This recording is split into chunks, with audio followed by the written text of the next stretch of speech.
Jake s'arrêta sur les 3 sentiers ombragés qui conduisaient à la caverne aux morts. Il se retourna et fit face à son jeune cousin Peter, qui le suivait de près.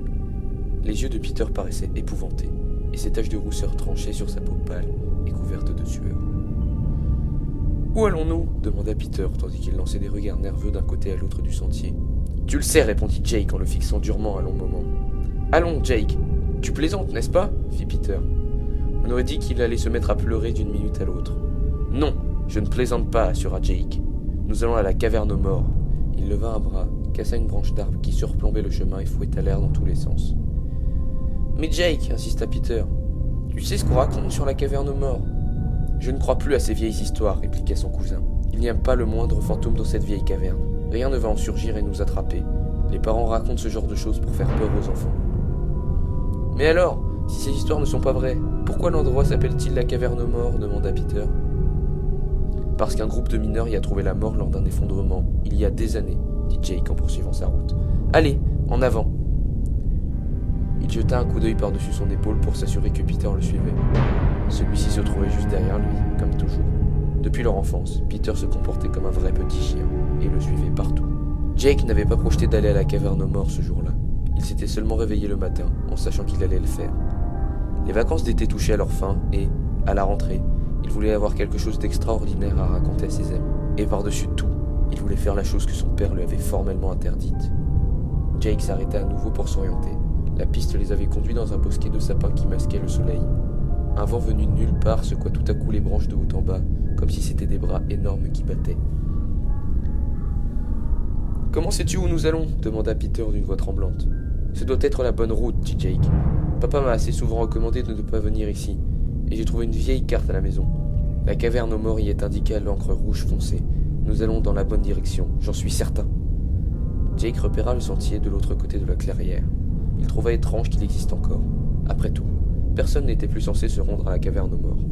Il fit signe à Peter de se presser, puis descendit les 3 sentiers qui serpentaient dans une ravine. Derrière lui, Peter pleurnichait. « Jake, faisons demi-tour !»« Vas-y si tu veux, » lui répondit Jake. Il savait très bien que Peter ne rentrerait jamais à la maison tout seul. Il avait bien trop peur et il était sûr de se perdre. Maintenant, le sentier devenait de plus en plus difficile à voir. Même Jake n'était absolument pas certain de la direction qu'il prenait. La piste déboucha dans une forêt épaisse, au fond de la ravine.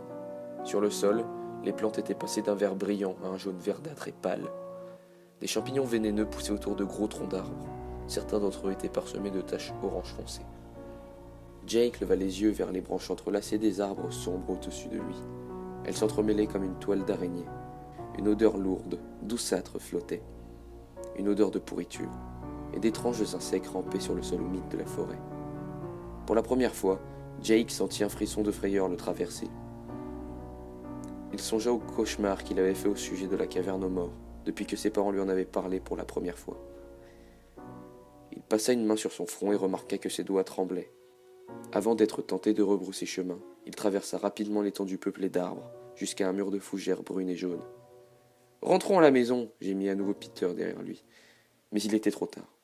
Juste de l'autre côté du mur de fougères, Jake s'arrêta brusquement.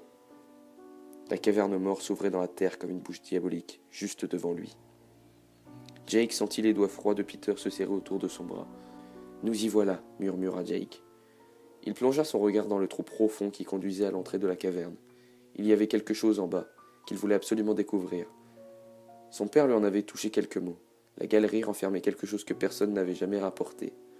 Jake ignorait de quoi il s'agissait, mais il avait bien l'intention de le découvrir. « Parfait, nous l'avons vu » souffla Peter. « Maintenant, allons-nous-en. » Il tira son cousin par les bras et essaya de l'écarter du bord. « Non, je vais descendre, » dit Jake. « Il y a quelque chose que je dois absolument aller chercher. » Il arracha son bras de l'étreinte de Peter, agrippa un buisson qui poussait sur le bord du trou, puis commença à descendre dans la caverne aux morts. Peter se pencha et cria « Sors de là !» Des voix profondes, fantomatiques, résonnèrent. « Sors de là ! Sors de là ! Sors de là !» Pendant un moment, Jake se figea. Il se dit que les voix devaient être un écho. Mais elles ne ressemblaient pas à celles de Peter. Elles résonnaient comme celles qu'il avait entendues dans ses cauchemars. Jake leva les yeux vers le visage inquiet de Peter, qui regardait par-dessus le bord du gouffre. Il était livide, aussi blanc qu'un linge. « Va-t'en » lui cria Jake avec colère. Les voix lui soufflèrent ses propres mots en écho. Jake était trop effrayé pour pouvoir bouger. Puis, quelque chose de froid et de gluant rampa sur sa main. Il vit un serpent rayé onduler dans une crevasse près de son bras. En poussant un hurlement, Jake retira brusquement sa main et tomba sur une corniche, 1,50 m plus bas. Se relevant rapidement, il examina les rochers autour de lui. Il n'avait jamais imaginé qu'il pouvait y avoir des serpents dans la caverne aux morts, même pas dans ses pires cauchemars. Un autre serpent passa sur son pied. Jake sauta de côté et tomba. Sa jambe se tordit sous lui. Il se remit debout doucement et s'avança en direction de la caverne à pas de loup. Du haut du trou, Peter lui lança une autre recommandation. « Ne fais pas ça !» Jake se figea, attendant les voix. Cette fois, elles lui crièrent « Ne fais pas ça !» Mais Jake était désormais trop près du but pour rebrousser chemin. Il courut jusqu'à l'entrée de la caverne aux morts, pourchassé par les voix qui se faisaient toujours entendre. Il l'atteignit enfin et tomba devant, à genoux. Il y faisait noir comme dans un four, comme si un rideau invisible en recouvrait l'intérieur. Jake tendit une main dans ce trou noir. Il sentit de l'air froid, tel le souffle d'un mort, glisser sur sa peau. Il plaqua ses doigts sur le sol, mais n'y trouva qu'une masse grouillante de bébés serpents. Avec répugnance, il retira sa main. Puis, s'armant de courage, il fouilla à nouveau le sol. Ses doigts se refermèrent sur quelque chose de dur et de froid qu'il brandit vers la lumière, tout tremblant. C'était un crâne humain recouvert de moisissures vertes. Les orbites n'étaient que des trous vides, et les dents jaunes formaient un sourire bizarre. Avec un frisson, Jake souleva le crâne pour que Peter le voie. « Il est à moi !» cria-t-il triomphalement. Un silence pesant planait sur le trou.